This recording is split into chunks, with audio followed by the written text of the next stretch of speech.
Dieu fait les choses, mais Dieu est terrible. Dieu est terrible. Comme par hasard, je ne sais pas combien de temps après, paf, t'épouses une fille black, une jolie black. Franchement, je crois qu'on s'y attendait pas.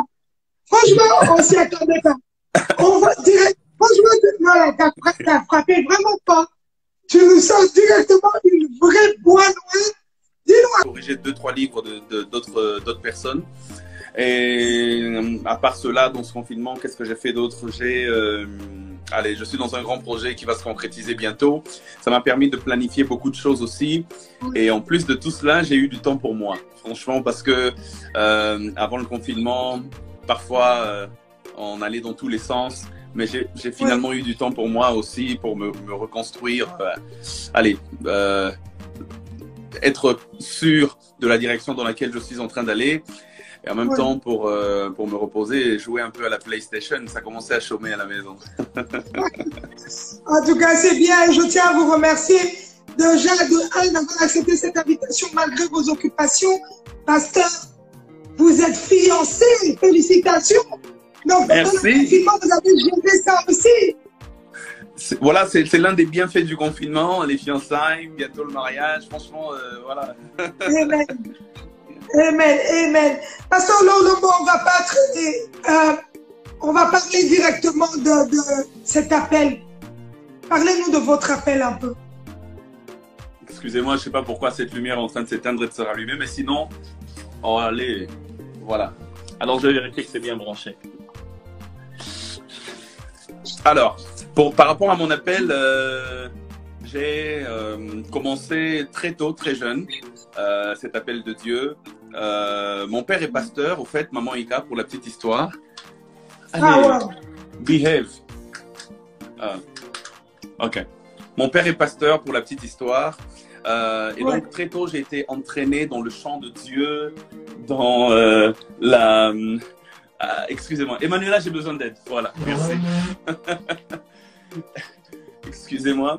Au fait, ça pas de souci. Je sais que j'en plein live. D'accord. Donc voilà, pour la petite histoire, mon père, il est pasteur et il nous a toujours conduit dans le chant de Dieu. Et moi, j'ai beaucoup appris de ma mère. Ma mère, qui était aussi une servante de Dieu, une servante puissante. Et j'ai beaucoup vraiment appris d'elle.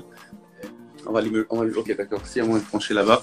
Et très tôt, à l'âge de 9 ans, je sentais déjà mon appel vers la prédication, vers la pastorale. Et j'étais convaincu que ma vie, c'était servir Dieu, quoi. Donc, j'ai pas vraiment eu le temps, maman Ika, de toucher à tout, d'aller un peu trop loin. Je suis toujours resté dans le cadre de la famille chrétienne. J'ai eu ce privilège-là. Et voilà, quoi. Ne vous inquiétez pas pour la lumière, hein. Bientôt ça va être réglé. Non, on vous voit, on vous entend, c'est le plus important. Malgré que ça peut sombre, mais il n'y a pas de souci. Parce que vous avez dit que impérativement, quand on vient d'une famille chrétienne, on passe directement à cette personne qu'on est devenue parce qu'on a grandi dans ça. Non, c'est pas obligé. Enfin, c'est pas toujours le chemin que les enfants nés dans une famille chrétienne suivent. C'est pas toujours le chemin que les enfants des pasteurs suivent. Parce que moi, je connais beaucoup d'amis enfants de pasteurs, on a grandi ensemble, mais qui aujourd'hui sont dans autre chose que dans ce chemin-là, entre guillemets, de l'appel de Dieu. Moi, j'ai eu juste le privilège d'avoir connu très tôt ce à quoi j'étais appelé. J'ai aussi eu le privilège d'avoir très tôt compris ces choses-là, mais c'est pas toujours le chemin à suivre. Normalement, le chemin à suivre lorsqu'on est dans une famille chrétienne, c'est de garder des valeurs chrétiennes toute la vie. Normalement, c'est cela. Mais est-ce que c'est obligé lorsqu'on est enfant de pasteur de devenir plus tard pasteur? Non, pas du tout. Moi, par exemple, mes enfants, moi je suis pasteur, mais je rêve pas du tout d'avoir des enfants qui deviennent pasteurs. C'est pas du tout mon rêve. Donc, comme pour dire, c'est pas obligé, quoi. En tout cas, c'est bien de le dire aussi. Il y a ce côté-là où ça fait déjà longtemps que vous êtes dans ce milieu-là gospel. Ça fait longtemps que vous portez cette casquette de pasteur et de chantre. D'où est venue cette motivation, surtout d'être chantre? Alors, chantre, c'est ma mère. Ma mère, elle nous a quittés très tôt. Elle nous a quittés en 1998. J'étais très jeune, vraiment un enfant. Je n'étais même pas encore adolescent. Et à cette époque-là, lorsqu'elle est partie, ça a laissé un grand vide. Mais je me souviens d'une chose qu'elle nous a laissée parce que ma mère était une grande, on va dire, entre guillemets, adoratrice chantre. Oui. Et elle avait même sorti des albums. Elle avait même, elle conduisait la louange et l'adoration à l'église. Elle a eu à faire des albums avec son amie Astrid Sony, qui est toujours vivante. Mais elle, Justine, parce que ma mère s'appelait Justine, elle est partie très tôt. Alors, quand je la voyais faire, ça me donnait le goût de faire. Et quand elle est partie, je me suis dit, bah, une façon de l'honorer serait aussi de suivre le chemin qu'elle suivait. Moi, j'ai commencé à chanter, non pas d'abord par appel. J'aimerais le dire, ça va peut-être choquer quelqu'un, mais j'ai commencé à chanter non pas d'abord par appel, j'ai commencé à chanter non pas d'abord pour faire carrière gospel, j'ai commencé à chanter simplement pour honorer la mémoire de ma mère. Parce qu'elle chantait, et comme j'avais ce don-là, alors quand je l'ai découvert justement ce don, j'ai commencé à chanter. Mes premiers textes que j'ai écrits, les premières chansons que j'ai écrites n'ont vraiment rien à voir avec le gospel. Parce que je ne me voyais pas faire carrière gospel. Voilà. Donc, en tout cas. Mais je crois que ça a réussi, ça a vraiment réussi votre carrière de ce côté-là. Pasteur Lolo, il y a longtemps que vous êtes dans le game, je venais de le dire. Jusque-là, si vous-même, vous pouvez dire, quelle est la chanson qui vous a le plus marqué dans toute votre carrière? Une chanson de moi-même? Oui. C'est votre soirée, on parle que de vous. D'accord. Alors, une chanson de moi-même qui m'a beaucoup marqué, je vais en citer deux. La première, c'est Tant que tu donnes un chant. Ça va étonner beaucoup de gens parce que ce n'est pas la chanson de moi qui a le plus de succès. La chanson de moi qui est le plus connue, c'est Emmanuel. Mais la chanson qui m'a le plus marqué, moi, c'est Tant que tu donnes un chant. La manière dont c'est venu, l'écriture, la sincérité des paroles, parce que c'était toute une prière en fait que je faisais à Dieu, et c'est venu dans une circonstance particulière. Et quand j'ai commencé à fredonner cela, Tant que tu donnes un chant, je te donne mes louanges. C'est vraiment la chanson qui m'a le plus marqué. Pour moi, je considère que de toutes mes chansons d'adoration, c'est la meilleure jusque-là, en attendant les autres qui vont sortir dans l'album, parce qu'il y a des meilleures que celle-là. Mais jusque-là, de celles qui sont sorties, je pense que c'est la meilleure adoration que j'ai eu à écrire. Alors, à part Tant que tu donnes un chant, je dirais Amoureux. Amoureux, c'est une rumba. Amoureux, ça n'a rien à voir avec le worship classique. C'est vraiment une rumba. Mais ça m'a marqué parce que ça vient d'une expérience réelle. Au fait, Amoureux est venu après un accident grave de voiture. J'ai failli perdre ma vie dans cet accident-là. C'est pourquoi je dis dans la chanson « Même na accident n'abîme vivant ». Donc, en fait, c'est une chanson qui est venue de cet événement-là. Donc, ça me marque parce que jusqu'aujourd'hui, quand je pense à cet accident, je me demande toujours comment j'ai fait pour sortir vivant. C'est incompréhensible.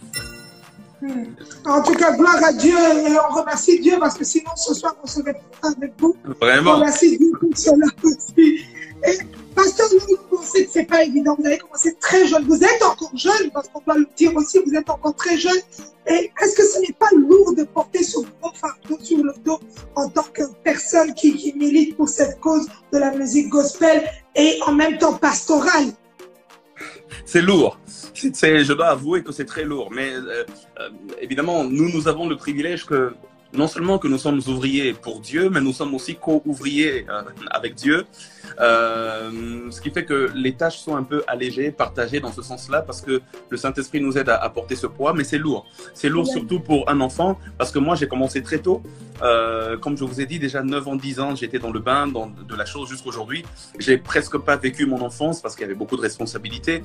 J'ai presque pas vécu mon adolescence. Et voilà, j'ai comme l'impression que Ibanga Bomwana, au fait, voilà, c'est un peu lourd parfois à porter, mais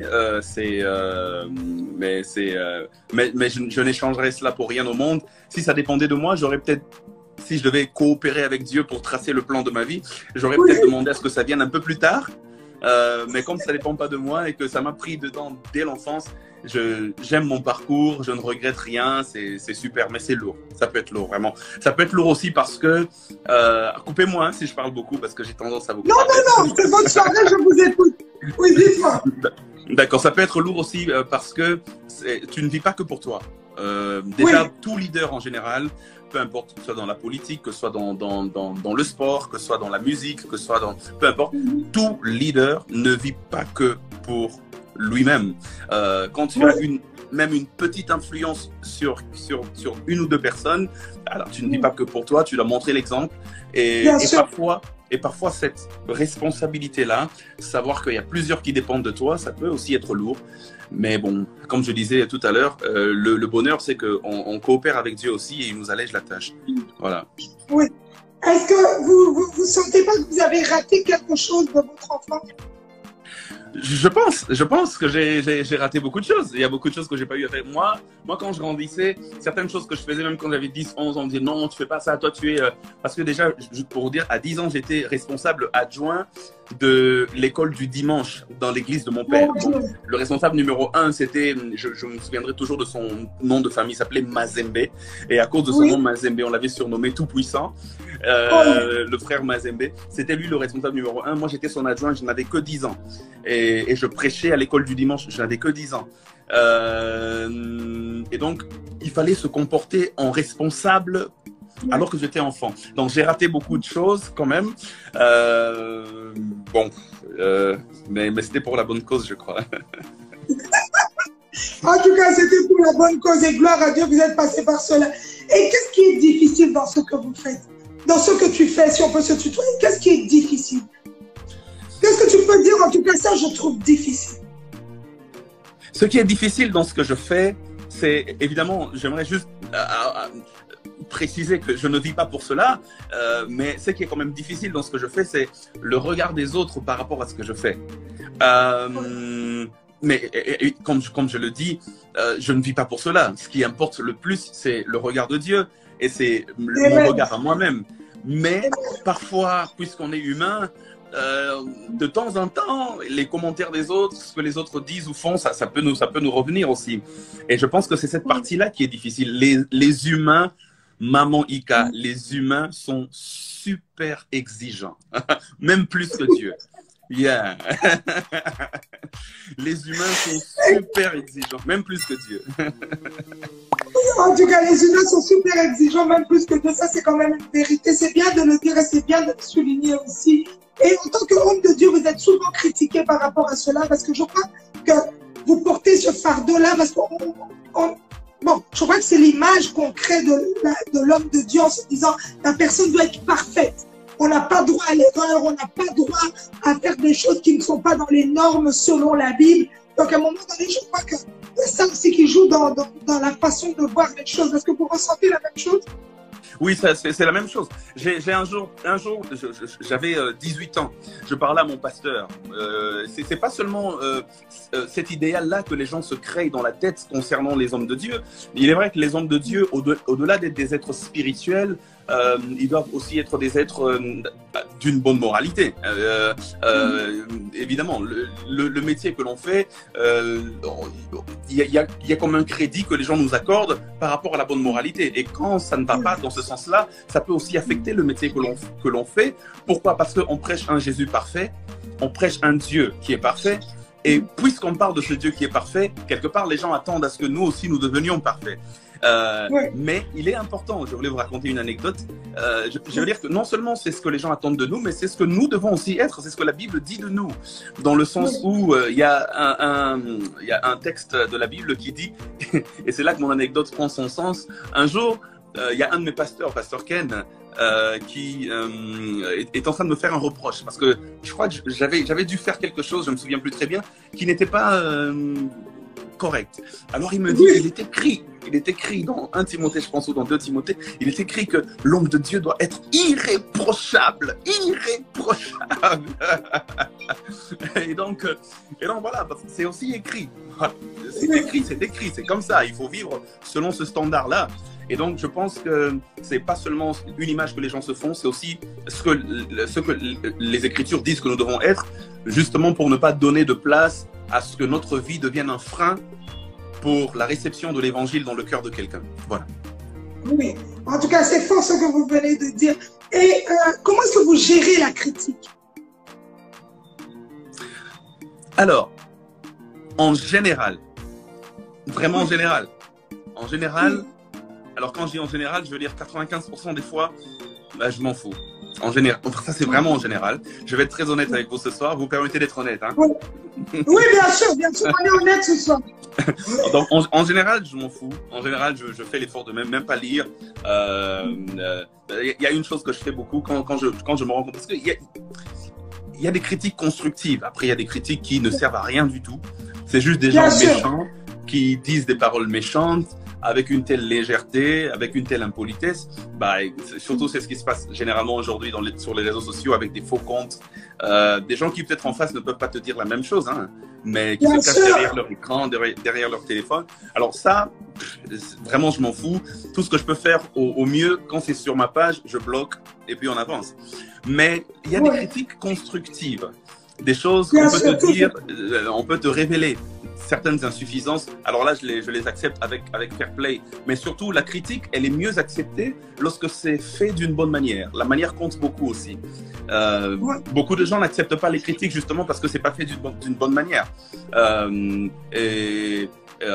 y a une différence entre quelqu'un qui te dit « Oh, place au salaire mabé, au salaire mabé » et quelqu'un qui vient te dire ah, tu sais, oh waouh, j'aime bien ce que tu fais, mais pasteur, ne pensez-vous pas que de ce côté-là, vous pourriez un tout petit peu améliorer les choses? Ouais, ça se passe plus facilement. Voilà.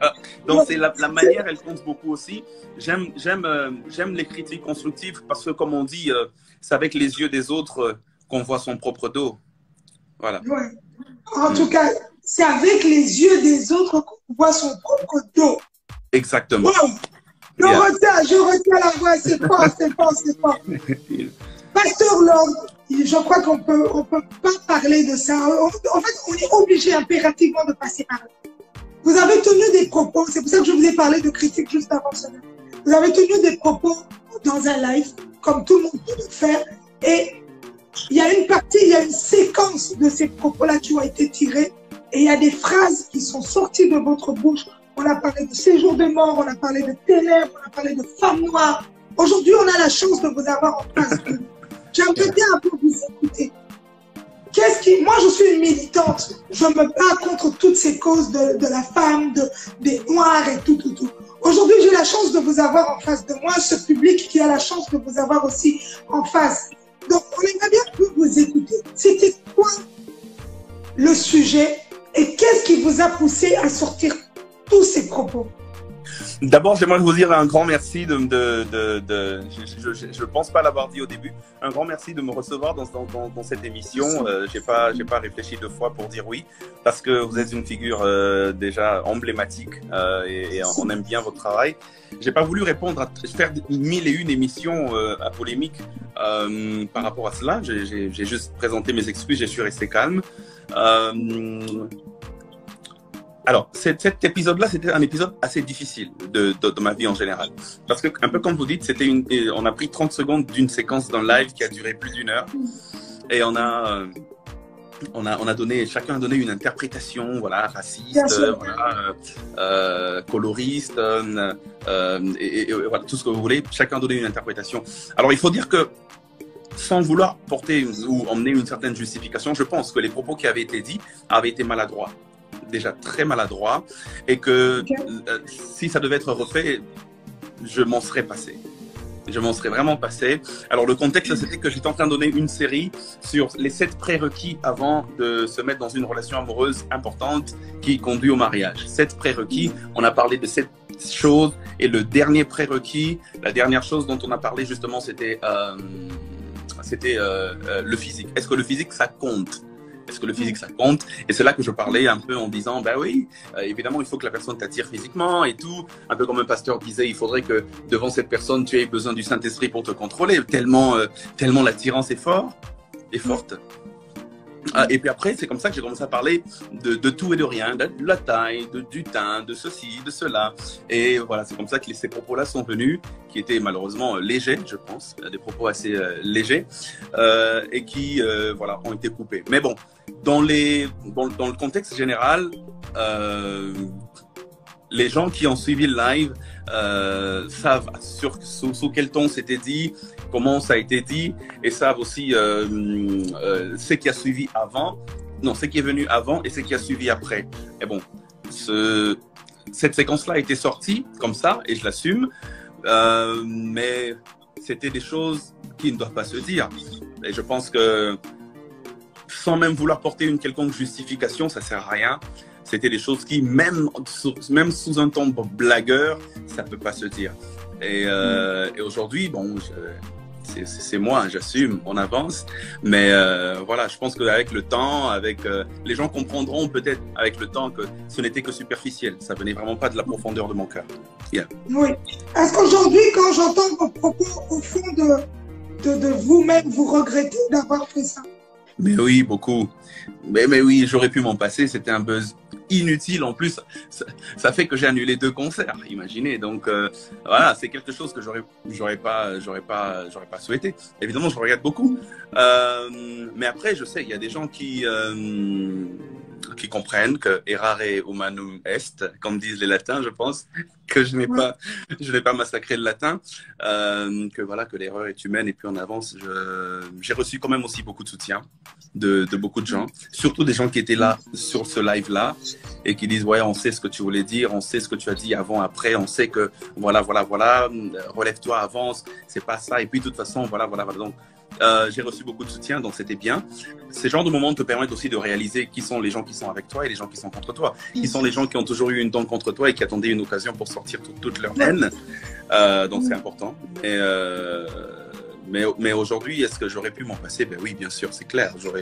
Si c'était à refaire, j'aurais zappé ces propos-là, quoi. Ouais. Qu'est-ce que tu peux dire aux gens que tu as heurtés, les gens qui ont toujours cru en toi et tous les gens qui voient en toi cette vision d'un pasteur jeune qui évolue, qui grandit dans ce milieu gospel? Qu'est-ce que tu peux leur dire aujourd'hui que tu as la chance de leur parler? Tout ce que je peux leur dire, c'est que déjà pour ceux qui jusque-là ont encore ça, je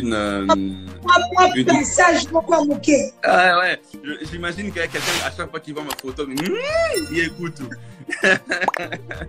Donc tout ce que je peux leur dire encore, c'est vraiment présenter mes excuses. Comme je disais, c'était des propos superficiels, ça n'avait vraiment rien d'un cœur, ça venait pas de la profondeur de mon cœur. C'était la preuve, voilà, la belle femme que je vais épouser, voilà, elle est comme moi, quoi. Donc ça avait rien à voir avec cela. Mais c'était juste des choses qui ont été mal dit, qui auraient pu mieux se dire. Donc je leur présente mes excuses encore une fois et j'espère qu'un jour vous comprendrez que, allez, ce n'était que 30 secondes, mais la vie, c'est tout ce qu'on a eu à bâtir jusqu'ici et tout ce qu'on va bâtir encore demain, c'est beaucoup plus grand que ces 30 secondes-là. Voilà. Bien sûr. Et comme Dieu fait les choses, Dieu est terrible. Dieu est terrible. Comme par hasard, je ne sais pas combien de temps après, paf, t'épouses une fille black, une jolie black. Franchement, je crois qu'on s'y attendait pas. Franchement, on s'y attendait pas. On va direct. Franchement, t'as frappé vraiment pas. Tu nous sors directement une vraie boîte noire. Dis-nous un peu, parce que... Au fait, la personne, je la connais depuis très longtemps. Eunice, c'est depuis 2012. Depuis 2011 qu'on parle, mais depuis 2012 qu'on s'est vu la première fois et on a tissé des liens d'amitié et tout. On était même dans une relation amoureuse en 2012, exactement le 31 juillet 2012 qu'on a commencé notre relation amoureuse à l'époque. Donc ça fait 8 ans. Voilà, il y a eu un peu comme dans toutes les relations des hauts et des bas. À un moment donné, il y a eu un long moment de break, de silence, où je pense que voilà, elle a fait sa vie, j'ai fait la mienne, et puis après on s'est reconnecté, et puis voilà, donc elle a tout de ce que elle a tout de ce que j'ai toujours rêvé, quoi. Donc, c'est magnifique. Après, l'épisode malheureux qu'il y a eu en octobre 2019, c'est venu 7 ans après que j'étais même en relation avec elle. Donc, comme j'ai dit, j'ai commencé avec elle en 2012. Il y avait eu un break, c'est vrai, mais on s'est reconnecté plus tard. Donc voilà, c'était encore une fois, je pense, une preuve pour montrer aux gens que voilà, ça n'avait rien de profond ce que je disais. C'était que superficiel parce que bon voilà, la belle Eunice donc était quelque part, toujours. Un vrai bois noir en tout cas. On salue maman Eunice ce soir aussi en passant. Cette vie de couple, en étant si jeune dans ce milieu chrétien, dans ce milieu gospel, on sait que maman Eunice est fille aussi de pasteur. De ton côté aussi la même chose. Mais vous êtes des personnes publiques tous les deux. Oui. À un moment donné, est-ce que ça vous rattrape un peu? Comment vous avez géré la situation?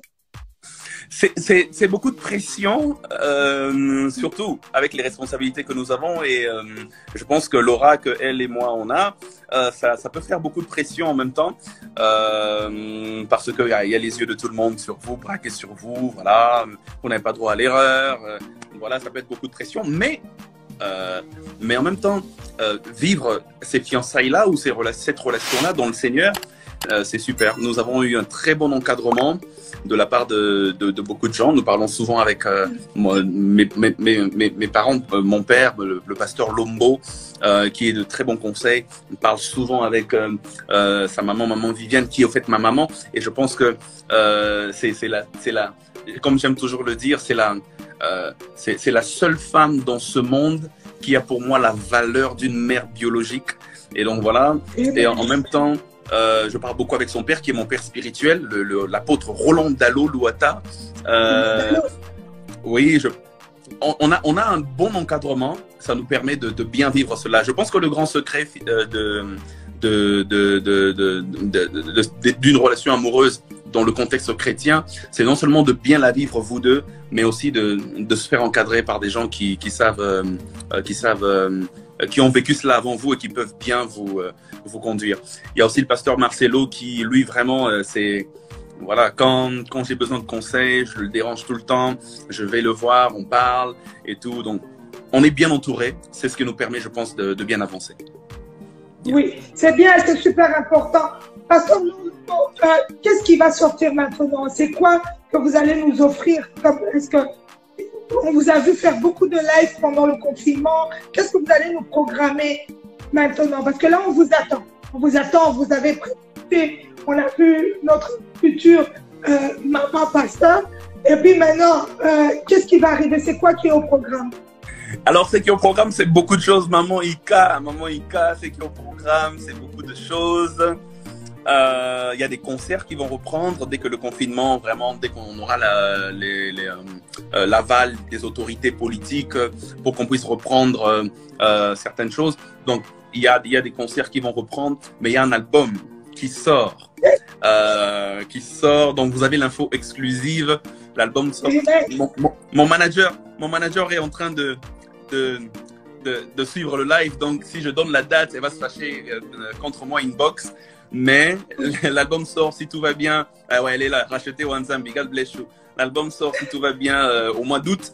Donc, il y en a un album qui sort. Donc, je vous assure, ça sera très bien. J'ai fait le premier album, c'était bien avec des belles chansons. Mais l'album qui va sortir, c'est 10 fois meilleur, quoi. 10 fois meilleur. Et à part ça, bon, il y a des livres qu'on prépare parce que moi je suis écrivain, j'écris beaucoup. J'ai écrit un premier livre qui est sur Amazon d'ailleurs. Il y a un autre qui est en train d'arriver. Donc il y a plein de projets comme ça. Et puis bon, il y a la concrétisation de ce pas à deux qu'on a commencé pour ne faire qu'un. Donc c'est des choses qui sont devant aussi. Il y a beaucoup de choses, maman Ika. De toute façon, il faut zala kaka. Si, en tout cas, moi je vous attends. Botine de la Kindelanga, comme d'habitude, comme ça, on fait énormément de bruit autour de ça. Et, Pasteur Lombo, on aimerait bien vous écouter pour la fin. Qu'est-ce que vous pouvez dire à toute cette jeunesse qui se lance dans ce milieu gospel? Étant donné que vous avez deux casquettes, en même temps chante et pasteur, qu'est-ce que vous pouvez leur dire? Moi, ce que je peux... Est-ce qu'il faut suivre qu'un chemin de chante et pas pasteur, ou bien que de pasteur et chante, ou les deux? Qu'est-ce qu'il faut leur dire à tous ces jeunes qui se lancent un peu comme vous?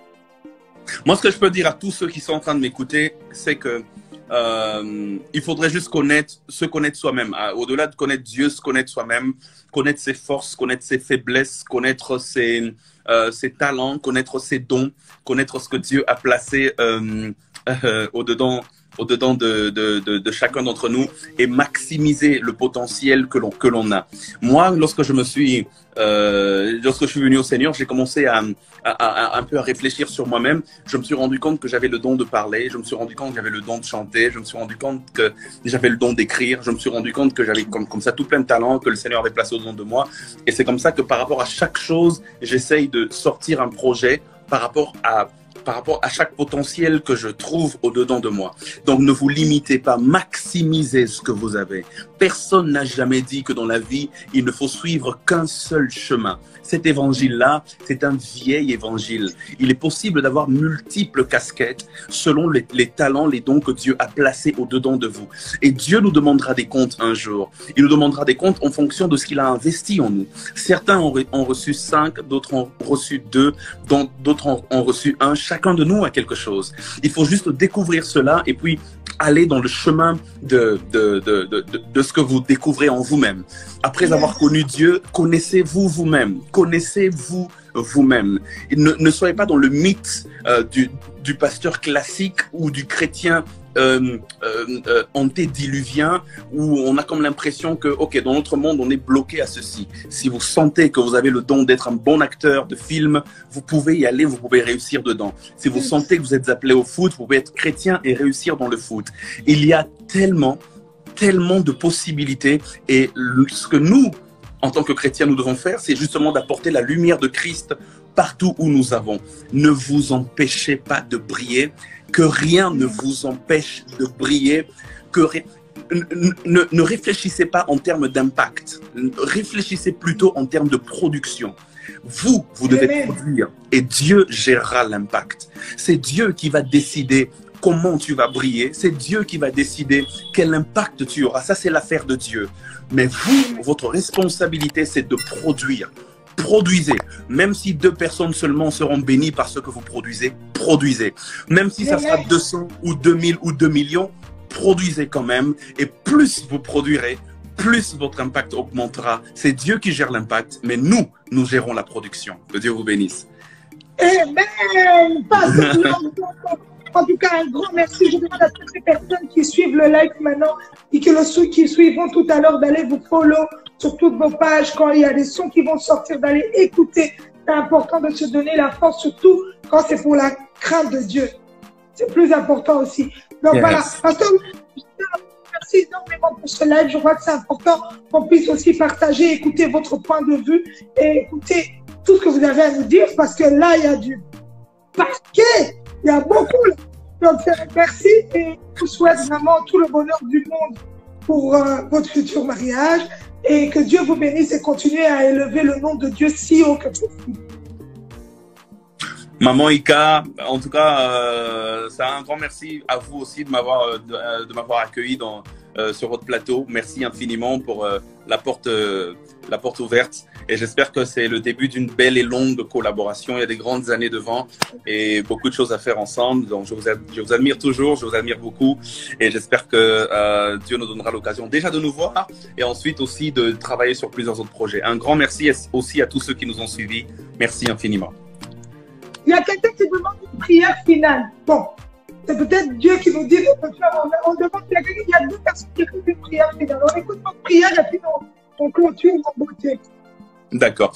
Merci Seigneur pour ce temps passé, pour ce live. Merci pour 2-3 personnes qui ont été bénies, touchées par ce qui a été dit. Merci surtout de nous aider à mettre cela en pratique. Il est écrit, heureux vous qui entendez ces paroles, pourvu que vous les mettiez en pratique. Je prie que chacun d'entre eux, de ceux qui nous suivent, puisse te connaître et que chacun aussi se connaisse lui-même afin de vivre une vie d'impact ici dans ce monde. Telle est ma prière pour chacun d'entre eux. Révèle-toi à chacun de nous dans le nom de Jésus-Christ, que ta grâce nous accompagne toujours et que ton bonheur soit notre partage. Au nom de Jésus, Amen. Amen. bonne soirée. Que Dieu vous bénisse. Bye bye. Merci. Bye.